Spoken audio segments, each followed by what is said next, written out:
welcome back to the shop. My name is Kevin. Today we're going to be building a copper rose. I recently did one for my mother at Christmas time, and a friend's wife has demanded one of her own. So since we're going to go down and pay them a visit, I'll go ahead and put together another one. This time I figured I would record it and let you guys know how I built the previous one and, you know, how it went. It's really not all that difficult. It takes a little bit of time, but it's really not too bad. Now, Jim Bollinger over at Do Right Fab, he recently did one, and that really kind of inspired me to look into it a little bit. He actually drew it out kind of freehand and very simple designs. I'm not an artist. I couldn't draw a circle if I had to, so I was looking for a little bit of help, looking for a little other input. And I found a really cool article on Instructables.com, and it had a nifty little file with pretty little flowers that you can cut out all on your own and save me from having to doodle up something and make it look really scary. So what I've done is kind of combined some of the techniques that Jim had over on Do Right Fab, and combined what I found on the Instructables and kind of built my own. So I've put a link to both of those pages down in the thingy below, and we'll take a look at their stuff, take a look at this, and see what fits you best. So it's kind of what it's all about on these things. Right, the first step in this process is to get this this pattern that we printed off Instructables, cut out all the bits. But to save you a little bit of time and to keep from boring you to death. So what we need to do next is clear off the flammable stuff, because now we get to play with fire, and we're going to be torching these things to get them hot, and then we'll drop them in the water to quench it. So let's get that one started.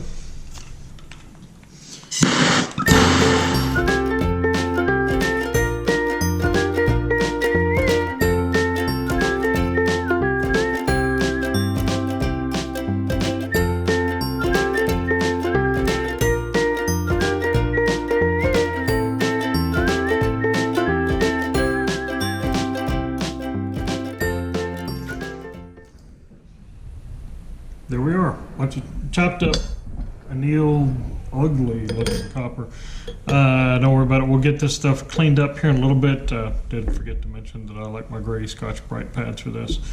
But before we get into making it all pretty, we'll clean this thing up. But we are going to go through one more annealing process. So anyway, time to hack them open. With this stuff being extruded like it is, you can see the lines right down the ends of them, or down the sides of the pipe. So makes a pretty good cutting line. So we'll just move the nonsense out of the way and we'll get busy with it. This stuff cuts so much easier once it's annealed.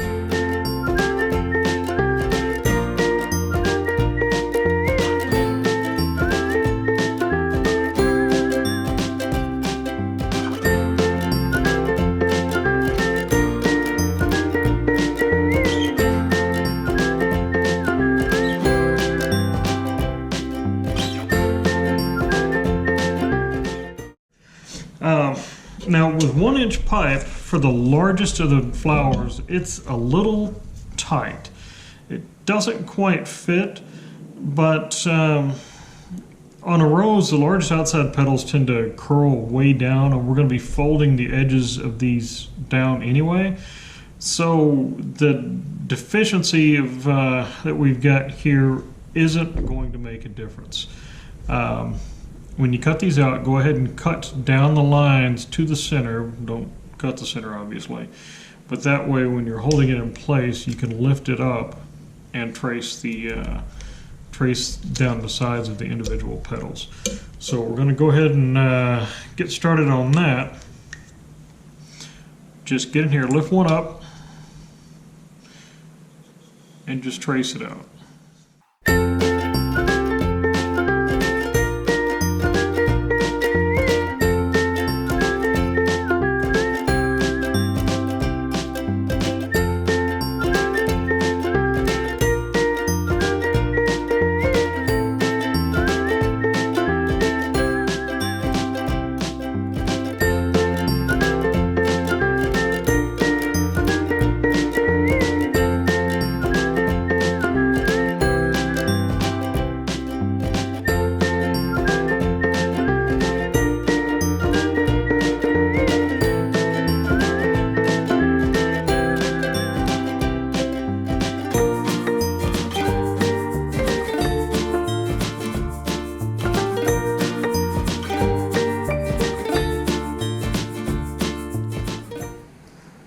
folks, we've got you in here around on this side so you can see a little bit better what's going on.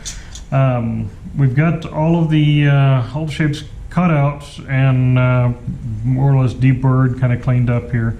Again, it's not going to be a soft, cuddly teddy bear. Nobody's going to be hugging this thing. It's still made out of metal, but you know, it's not going to bite you either.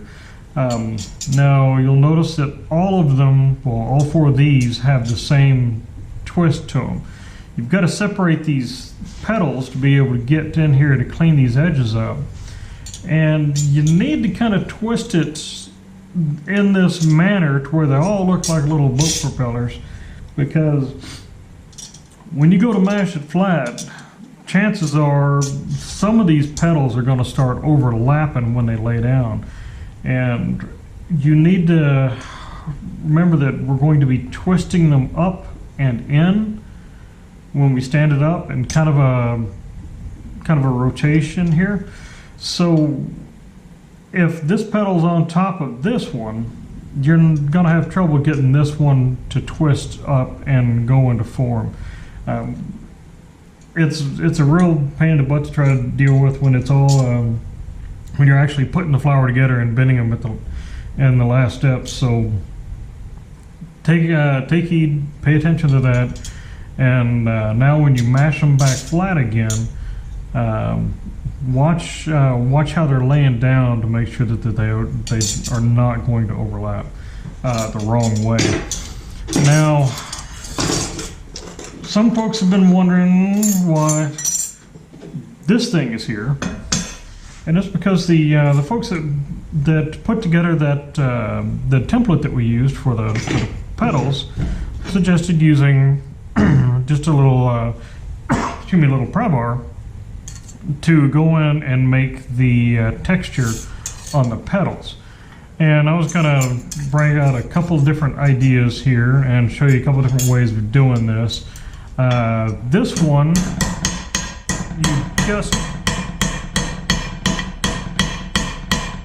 you just keep whacking on it.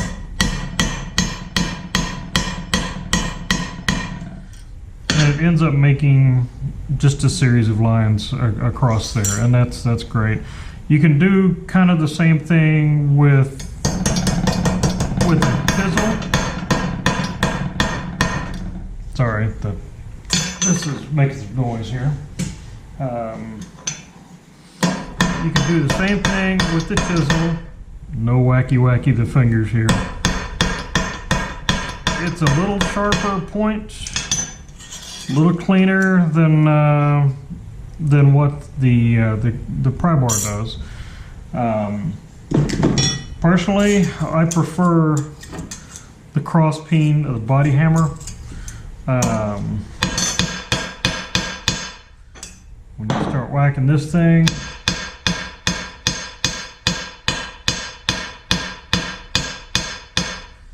it gives a little bit different pattern to it. I like that a little bit more than these. It's not as harsh. It's a little more, it looks, you know, these sharp hard creases are not normally found in plants in nature. It looks a little out of place. It can look really nice when it's done, but it looks a little out of place to me. You know, do what you like. For me, I'm going to stick with the body hammer, and that's the way I'm going to run it. So we'll grab one and just start in. We've got a little guy here. We can get in there.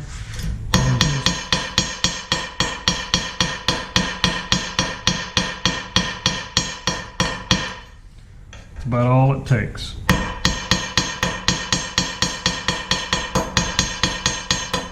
Just try to get them to where they're lined coming out away from center.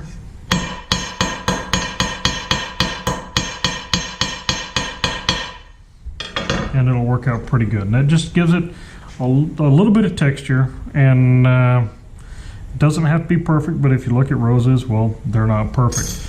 So we'll grab another one and just mash it flat. And again, pay attention to to the way the pedals are laying down. You can see here they're overlapping pretty heavily. That'll be all right the way that we're doing it. So,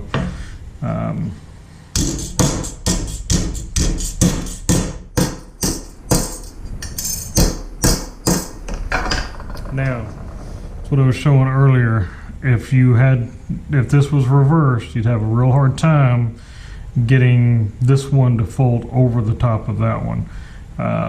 It's not worth the hassle. So just watch the way they lay down in there. So this one will get done the same way. We'll just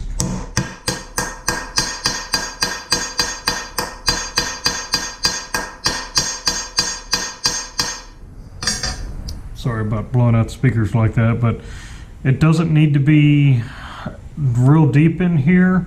I do like the texture on the inside, some like it on the outside, but put it on the inside, it'll work out pretty well. So we're going to do the rest of them like that, but to save a little bit of time, what we do with the sepal is just kind of line up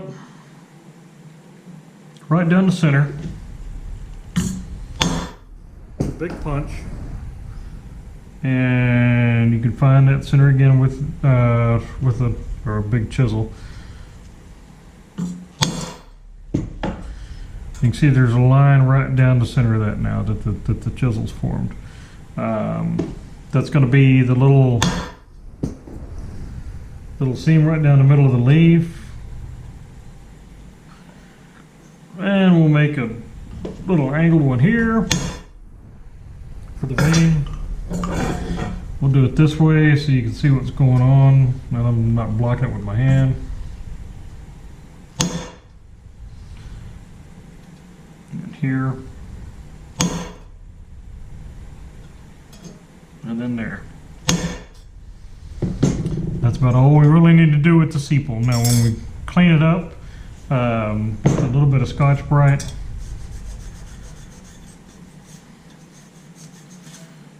It'll come out, it'll look real nice. So that's what we're going to do. Let me get the rest of this done, and I'll bring you back. Okay, you can see we got all the whacking done. Just random textures put in there. There's no real rhyme or reason to it. It's just I tried to get them all going out away from center towards the edge. They're all going to be folded around a little differently, so it'll be all right. Now the sepal looks good as is. I did go over the lines. I drew the rest of them out with a black Sharpie, and then when you whack it with the chisel, you'll notice you'll actually catch a little bit of ink in there, and it kind of highlights the lines. The veins and the rose petals are a little more subtle, so I'm not going to try to bring them out. If anything, I want them to blend in and be just subtle texture. Now the sepal is good. We can set that little guy aside, but the rest of these, they've all been work hardened with this, with all the whacking going on here, and it's going to be a real pain in the butt to try to get the tight little bends that we need, especially on this little guy. And this one's going to be bent up pretty tight too, so they're work hardened. So at this point, I'm going to go ahead and anneal them again. And it'll go pretty quickly because, well, there's a lot less copper in them now, and we'll just cook them once more. Drop them in the never to be used in the kitchen again pot with a scunge floating on it, and we'll be good to go. So let's get the nasty grabbers again and start the process.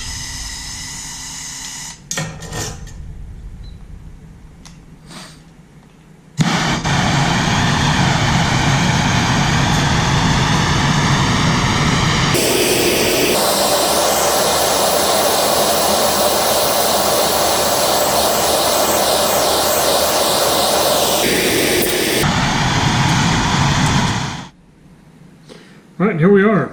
After quenching those things again, it really uglied them up. but that's nothing that can't be fixed up with a little bit of Scotch-Brite. It just, the nasties just wipe away in a few strokes. A little of it will get caught down in the texture, but for the most part, there we go. Make sure you get the backs of them, so the part that does get seen will still look pretty good too. All right, we're back, and I've got everything cleaned up. You can see that the texture has caught some of the tarnish, basically, from the cooking of this stuff, and it'll add a little bit to it. I kind of like that. They live in my friends live in kind of a, you can call it a rustic area. They kind of live out a little bit. There used to be some horse properties and whatnot, and they've got kind of a country vibe going on. So I think this will work out really well in their place. Now, what you've got to look at is the sepal is okay as far as the center of it goes, but the rest of these are kind of up a little bit. And what I do here to take care of that, bring in the masher and the punch.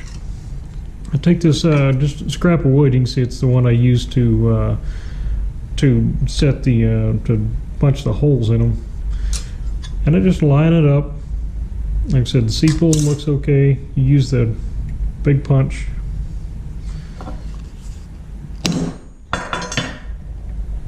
and it's down. Line the next one up on top of it. You can see I had done that once, but I decided to come back and do it all over again after taking all the texture out. So here we go. That lines that up nicely. Now when you stack everything else up on top, you can see it dished. So when you start stacking, there's going to be a big gap. But don't line up the petals. Go ahead and offset them a little bit. Because again, there's not a whole heck of a lot of symmetry in the roses.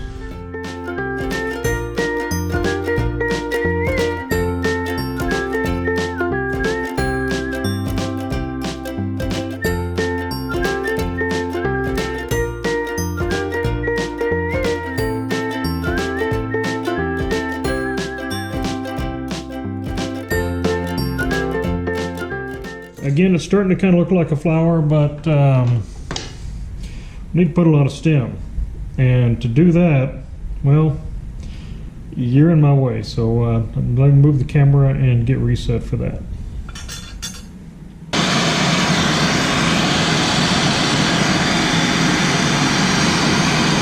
There we go.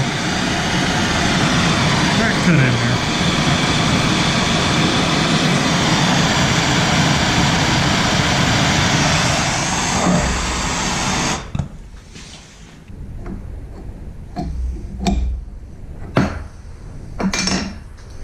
There we go. I think we did all right with that for a hack like me. It's a little bulging up, but it'll be okay once we stack everything on there. So I'll clean this up with a little bit of the Scotch-Brite once it cools down, and it'll go away and it'll look just fine. So let's give this thing a moment to cool. Thanks. Okay, we've got it flipped around. I just kind of wiped it off with the Scotch-Brite just to kind of clean it up a little bit. Okay, at this point we lost the audio to the recording. Stack your petals up, but make sure that they're going to be lined up well to where you don't have the fat petals hanging out over the little shorter petals on the down below them, and that they're not all going to be in perfect alignment. You'll want that overlap in there so that they've got some a little more coverage, and it looks a little more appropriate when you're wrapping it up. Then just peen the end of it in, and if it gets a little off center, just kind of whack it back the other way, and you'll be just fine with the deal. Okay, now you're going to start on the innermost set of petals and bend them, pull them up and out a little bit, but make sure you get that twist to where the leading edge of it is really wrapped in tight, and then kind of spirals out from there, and they'll just kind of form a little spiral there in the middle, and it'll look pretty good.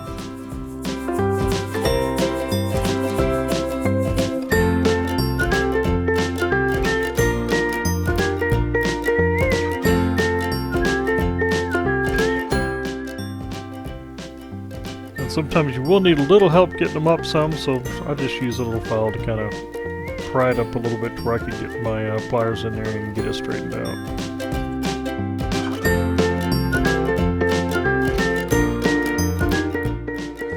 You might need a little help tightening it all up, so that's what I'll use the larger pliers for, just to kind of squeeze it in there a little bit and get them all nice and tight.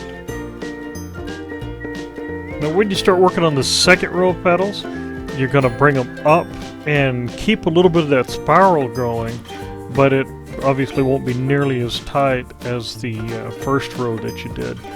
And each successive row of petals that you do will get a little bit easier to bend because they're larger and you can get a hold of them a little bit better.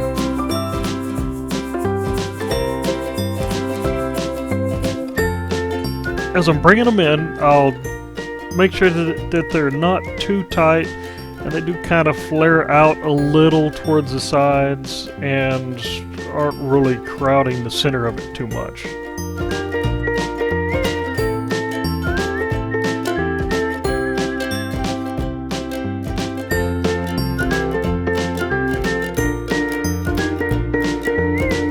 It's really starting to look like a rose at this point. Now when you start working on the third row of petals, bring them up kind of like you did the second ones, and this is where you start to run into a little bit of problems if the petals aren't twisted properly, if they didn't lay down right, and you have to kind of dig one petal out from underneath the one beside it. Now on these, you want the tops of them to start to flare out a little.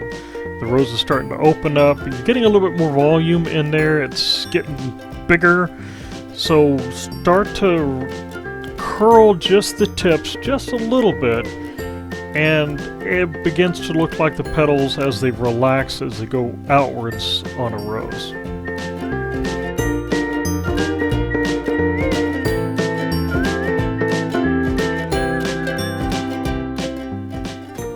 Now as you start the fourth layer, they will be fairly easy to bend up, and you can see the rose has got a little bit of movement to it. That's fine, it just lets you position it wherever you want. Now as you're bringing those up, the spiral is going to be getting a little looser, but you need to start bending the tops of the petals out a little bit more.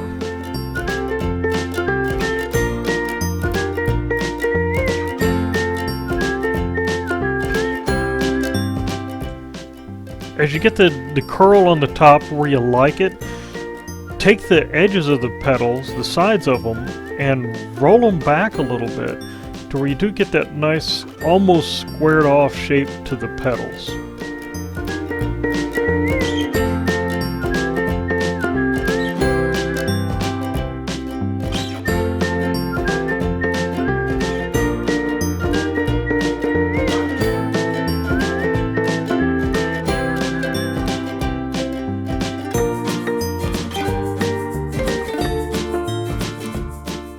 Okay, I lost the audio as well as the video here towards the very end of this. As you get to the largest set of petals, you need to kind of put a bend in them and curve the petal up instead of just bending it straight up. And then you'll get the sides of it folded back and the very tip of it folded back and make it into pretty much a triangular shape. When it comes time to do the sepal, let it come out from the rose a little bit and then give it a gradual bend down and just let the tips face straight down and it'll look great. Okay, guess we're going to have to call that a wrap. Sorry, I was running out of camera battery when I was bending the last of the petals up. Did get the sepal bent down, kind of gradual bends, and comes out looking kind of like a rose. I prefer to leave them in the natural state. I don't want to put any kind of clear coat on them or anything like that. I prefer leaving it like this. And when it does begin to tarnish, she can just take it and dip it in some Tarnex or something like that and remove it. But trying to get down inside all these tiny little crevices in there would be pretty tough. So there you go, 1 copper rose. Give it a shot. It's takes a little time, but it's really not that difficult to do. So thanks a bunch. We'll see you next time.